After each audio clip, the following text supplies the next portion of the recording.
Les amis, un petit 4x4-2 qui va faire son petit bout de chemin vers l'est et remettre l'église au milieu du village. Il y a un moment que je voulais causer du bonheur, je me suis dit que ça vous intéresserait peut-être de savoir qui est Poutine. Dans le réel. Loin des mensonges médiatiques qui lui annoncent une nouvelle maladie tous les 3 jours. Si on écoute les médias, le gars a quand même survécu à une vingtaine de cancers, 3 AVC, le sida, Parkinson et un furoncle au cul. Tu sens que le mec est costaud, puisque malgré tout ça, il a fait un discours pendant 4 heures au même moment où Bidon apprenait à faire du vélo. Bon, posez vos miches au chaud, sortez la vodka, je vais vous faire voyager dans la vraie vie de Vladimir Poutine depuis qu'il est tout chiard. Et la vie du garçon, c'est mieux qu'un film hollywoodien. À côté, James Bond, c'est cri-cri d'amour dans Hélène et les garçons. Oubliez les histoires à la con des médias, on est dans le sérieux, on est dans le réel, mais évidemment parsemé de 2-3 vannes. Y a pas de mal à se faire du bien. On se refait pas. Bref, Vladimir Vladimirovitch Poutine est issu d'une famille très modeste. Le daron est dans une usine de fabrication des wagons du métro. Mobilisant 39 contre l'Allemagne nazie, il a failli y passer et sera blessé d'un éclat d'obus dans la beuge. Quant à la maman, elle travaille aussi en usine. La pauvre petite dame a passé tout le blocus à Leningrad et a failli mourir de faim. Avant le petit Poutine, il y a 2 frangins.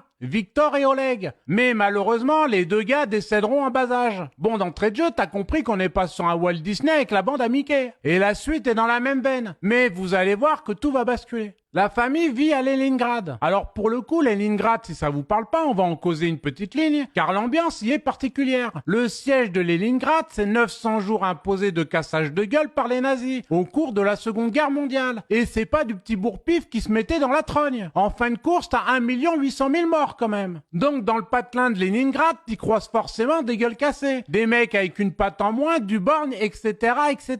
Il y a toute la panoplie qu'il faut pour te rappeler que la vie, c'est pas un long fleuve tranquille, et que dans les 900 jours, faut se taper les 900 nuits livrées avec. Y a pas une famille à Leningrad qui a pas perdu quelqu'un. Ça, c'est le tableau de l'environnement de Poutine. Faut bien comprendre ça, les gars. Petiot, quand il sort de chez lui, il croise Quasimodo à chaque coin de rue. Ça traîne de la guibole entre 2 regards perdus dans le traumatisme. Leningrad, ça n'a rien à voir avec le Cap d'Agde ou Saint-Tropez, hein. L'ambiance y est particulière. Concernant la piole, la famille créchait dans un appartement et on peut dire que c'était pas le grand luxe, hein. On est sur du délabré, un appartement communautaire qu'ils doivent partager avec d'autres familles. Ils ont une pièce de 20 mètres carrés, pas d'eau chaude et il faut aller au bain public pour se laver le derche. Poutine dort sur un canapé et un rideau sépare la piole de ses parents. Tout est à portée de main. Tu peux faire la bouffe et te brosser les chicots en même temps. Stéphane Plaza dirait qu'il y a un côté pratique. C'est pas faux. À savoir que dans les années 50, dans son patelin, ça grouille de voyous. Et Vladimir, c'est pas le dernier pour distribuer de la torgnole, pour ceux qui aimeraient y goûter. Et le garçon est plutôt fin gourmet. Il a la paluche facile. À l'école, ses professeurs ne savent pas quoi en faire. L'autre, c'est une teigne, hein. Forcément, son comportement remonte aux oreilles de son daron. Et quand il apprend que son môme se prend pour le petit mesrine du quartier, il a pas envie de la jouer super nanny et de se mettre à hauteur du gamin pour lui expliquer la vie. Il te l'a chicoté à l'ancienne, hein. Et à l'époque, on se faisait pas chier avec un martinet de la foire fouille. Il n'y avait pas le budget de toute façon. Dans toutes les familles, il y avait un atelier ma main dans ta gueule. Et ben Poutine, il connaît tous les recoins de l'atelier. Tu comprends?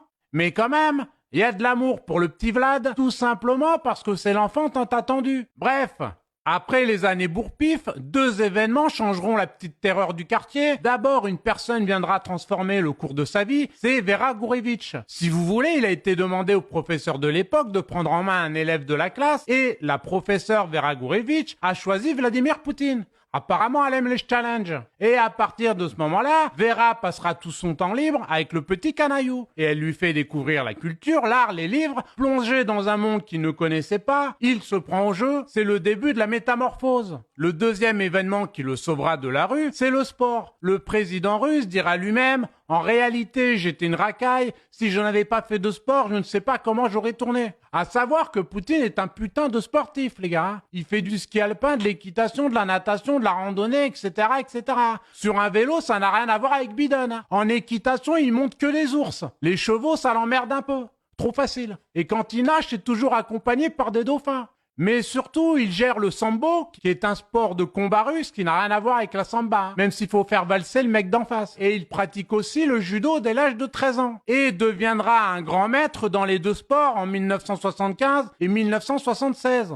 Son premier entraîneur, Anatoly Raklin, je sais pas si je prononce bien le nom, qui est décédé depuis. Il faut savoir que son entraîneur a eu un impact très positif sur lui et d'ailleurs sur tous les autres gamins qui ont choisi le chemin du sport à celui de la rue. Alors Poutine est un excellent judoka, c'est vraiment un très très bon, hein. Mais il y cultive aussi la loyauté, la fidélité, l'homme est droit et méticuleux, pas du genre à faire des choses sur un coup de tête. Donc, maintenant que la trajectoire a changé, Poutine rêve comme tous les petits Russes de l'époque qui regardaient les films de héros des services secrets, c'est d'en être. Ça, c'était son délire, tu vois. Il regardait pas Pretty Woman. Ça, c'est plus pour Macron. Poutine était branché service secret. Il rêvait pas de faire le tapin. Vous comprenez? Donc, il adorait les films de héros des services secrets et dira, dans ces films, une seule personne est plus efficace que toute une armée. C'est ça le rêve de Poutine, les gars. D'être le héros du game. Celui qui sauvera son pays seul contre le reste du monde. On va dire que pour le moment, ça fonctionne plutôt pas mal. C'est son rêve de gamin. Et pour ça, il faut intégrer le KGB. Mais pour y arriver, il faut être bon dans les études et bon dans le sport. Et comme Poutine est plutôt du genre teigneux, il ne lâche rien. Au point qu'en 1975, il sera diplômé de la faculté de droit. Poutine fut choisi par le KGB de Leningrad parce qu'il était l'un des meilleurs étudiants. Du coup, il intègre les services secrets de contre-espionnage de la ville. Et là, il va apprendre tout de l'espionnage. Tout, de la filature aux écoutes téléphoniques, placer des micros, etc., etc., etc. Il connaît tout de A à Z. Donc avant de l'empoisonner avec un M&M's bleu ou vert, faut se lever tôt le matin. Et c'est une des raisons pourquoi Madame Marcel est fan de Poutine. C'est son côté service secret. Bah pareil que lui, elle s'est fouillée dans les portables, les poches de jeans, la filature, ça n'a aucun secret pour elle, elle pourrait même lui apprendre 2-3 trucs à Vladimir. Moi je l'ai vu faire 600 km pour, soi-disant, s'assurer que j'étais bien en formation dans le cadre de mon travail. Elle n'avait pas l'adresse mais m'a trouvé grâce à la géolocalisation préalablement activée sur mon portable. Ah bah avec elle tu peux pas t'enfuir, hein. Bon, on passe sur les techniques de torture, je voudrais pas lui attirer des ennuis. Mais bon, putain, ça se trouve, elle bosse pour le KGB, j'en sais foutre rien, moi. Mais passons. En 1983, il se marie avec une hôtesse du nom de Lyudmila Alexandrovna Teglebnova. Elle dira de lui, il était tellement effacé et vêtu si pauvrement que je n'y aurais même pas prêté attention si je l'avais croisé dans la rue. Poutine, tu lui mets pas une paire de Nike, hein, il en a rien à foutre. C'est le genre de mec à mettre des chaussettes harlequins dans ses bottines. Faut comprendre que pour lui, un slop, c'est juste pour tenir le paquet. Y a pas d'autre fonction à l'ustensile. Bon, c'est vrai qu'au niveau des sapes, c'est pas son point fort. Par contre, comme il s'entend bien avec les Africains, y a moyen d'arranger ça avec les sapeurs congolais. Bon, allez-y mollo quand même, les gars, parce que ça pourrait agacer Elisabeth Lévy. Bref.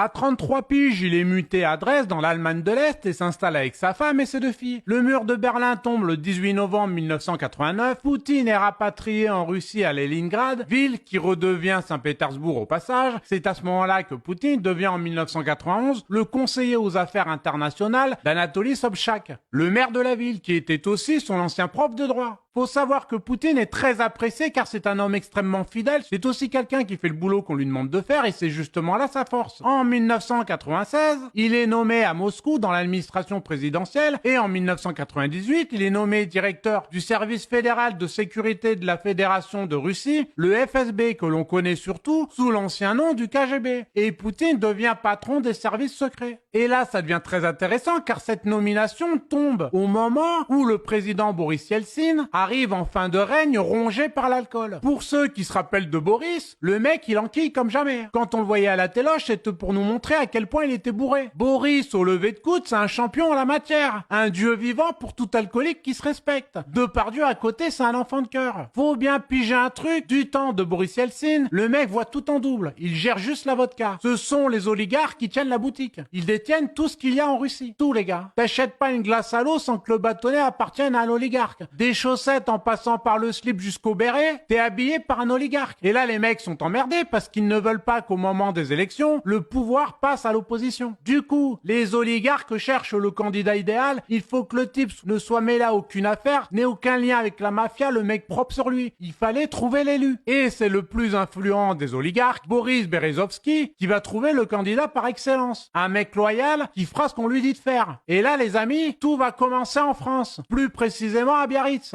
Poutine fait trempette dans une petite bicoque avec sa famille, et Berezovski va lui faire une proposition d'embauche, un CDD renouvelable en tant que chef du Kremlin. Et que va faire Helsinki 3 semaines plus tard? Il va nommer Poutine comme Premier ministre. Il lui met le pied à l'étrier. Et avec l'appui du pouvoir et des oligarques, il devient président de la Russie en 1999. Les oligarques sont aux anges, ils pensent avoir placé leur pantin, mais tout ne va pas se passer comme ils veulent. Et là a lieu une réunion mémorable, les gars. On rentre dans le dur. Écoutez bien ce qui s'est passé le 28 juillet 2000, soit 4 mois après l'élection. Au cours d'une réunion devant les 21 plus gros oligarques, Poutine prend le micro et ce sera pas pour leur chanter une berceuse, ou la Kalinka. Et en gros, il leur dit « Bon les gars, aujourd'hui je suis président de la Russie. Et on va pas mélanger les affaires et la politique. Donc à partir de maintenant, vous faites votre boulot dans les affaires et je ferai le mien dans la politique. On ne mélangera plus les torchons et les serviettes. Et tout se passera bien. » Par contre, si vous me faites chier, je vous cache pas qu'il y a un petit risque de sucer des glaçons en Sibérie entre 2 ours blancs. Donc faites quand même attention à vos mimines.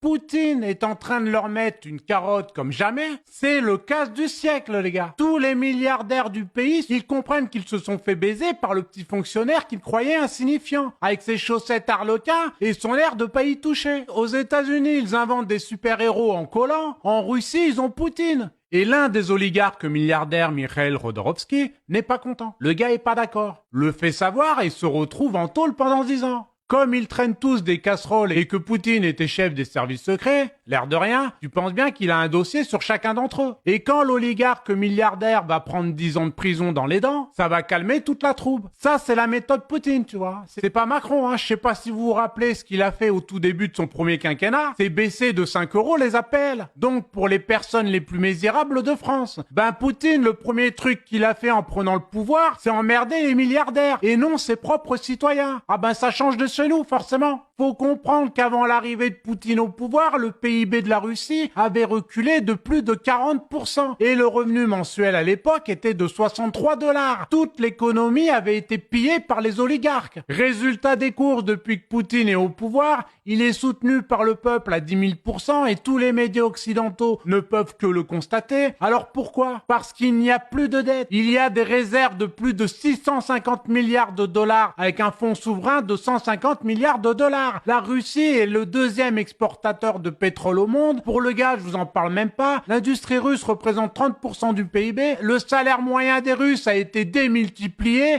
etc., etc., etc. Je ne dis pas que tout est parfait, mais je dis que pendant que l'économie et les salaires se portent bien, nous on plonge dans un trou sans fond. Avec l'essence qui dépasse les 2 €, le gaz, l'électricité, l'alimentation, tout augmente, sauf nos salaires. Et maintenant, on a Total Energy, EDF et Engie qui appellent les Français à réduire immédiatement leur consommation de carburant, d'électricité et de gaz. Mais on se fout de notre gueule. Alors, enlevez-moi d'un doute. Mais on est d'accord qu'au départ, ça devait être les Russes qui devaient être sanctionnés. Pas nous. Sauf que dans la réalité, c'est nous qui payons la note de Zelensky. Et ce couillon n'est même pas foutu de changer de t-shirt avec les milliards qu'on lui fourgue aux frais de la princesse. Ah ben il commence à me plaire celui-là avec ses petits nasillons. Je sais pas vous, mais l'autre cocaïnomane de Zelensky, j'en peux plus de voir sa trogne tous les jours à la téloche. À cause de lui, avec le prix de l'essence pour partir en vacances, va falloir hypothéquer nos baraques les gars. Et Madame Marcel, elle a loué à la Grande Motte. Donc, si à cause du joueur de piano, il y a un risque d'annuler, je te promets qu'elle va y descendre en Ukraine, le prendre par l'oreille et le ramener à Poutine. Et tout ça sans l'accord de l'OTAN. Elle s'en bat les steaks, la mère Marcel, hein. Qu'on se mette bien d'accord. Bref, voilà en 4-4-2 qui est Poutine. C'est le jour et la nuit de ce que peuvent dire les médias. Un petit dernier exemple pour ceux qui n'ont pas vu le reportage, je le mettrai sous la vidéo, mais dans ce documentaire, on voit le président russe qui menace le milliardaire Oleg Deripaska, qui détient la deuxième plus grande société d'aluminium du monde, pour qu'il rouvre une usine afin de sauver des centaines d'emplois. Il le force à signer devant les caméras. Et croyez-moi bien qu'il l'a fait, hein. Alors pourquoi il fait ça, Poutine? Il le fait parce que son père était un ouvrier. Il le fait parce que sa mère était une ouvrière. Il le fait parce que tous ses potes, quand il était petit, leurs parents étaient des ouvriers. D'où parle Poutine? Il parle depuis Leningrad d'un appartement de 20 mètres carrés au milieu du peuple. Et ça, c'est inscrit en lui. C'est un président qui protège son peuple, c'est tout. Aller au Donbass et demander aux femmes et enfants bombardés par l'Ukraine depuis 2014 qu'ils pensent de Poutine. Voilà ce que les médias ne disent pas. Posez-vous les bonnes questions. Bon, les amis, concernant notre média, la fête continue. Nos interviews avec notre journaliste Kate se portent merveilleusement bien, avec le sénateur d'Iborgo, Marie-Estelle Dupont, et bientôt va sortir un autre invité de haut vol. Comme vous avez pu le voir, Momochi est venu agrandir l'équipe du 4-4-2 avec sa bonne humeur et son talent pour fouiner. Claire, notre infirmière attitrée, nous a aussi rejoint pour notre plus grand plaisir. Un grand merci à L2 pour ce travail. Merci à toute l'équipe du 4-4-2 qui bosse dur pour que vous puissiez avoir de l'information 7 jours sur 7 tous les jours de l'année. Je rappelle que c'est du travail bénévole et c'est un boulot de titan. Donc, big up à eux. Si vous souhaitez nous soutenir financièrement, que ce soit ponctuel ou mensuel, le lien est sous la vidéo. Je compte sur chacun d'entre vous pour partager cette vidéo. Bref, les amis, le combat continue. Les beaux jours arrivent et arriveront encore plus vite par notre mobilisation et notre ténacité. Donc, on lâche rien et on grappille de la liberté. Allez, à ciao les gars.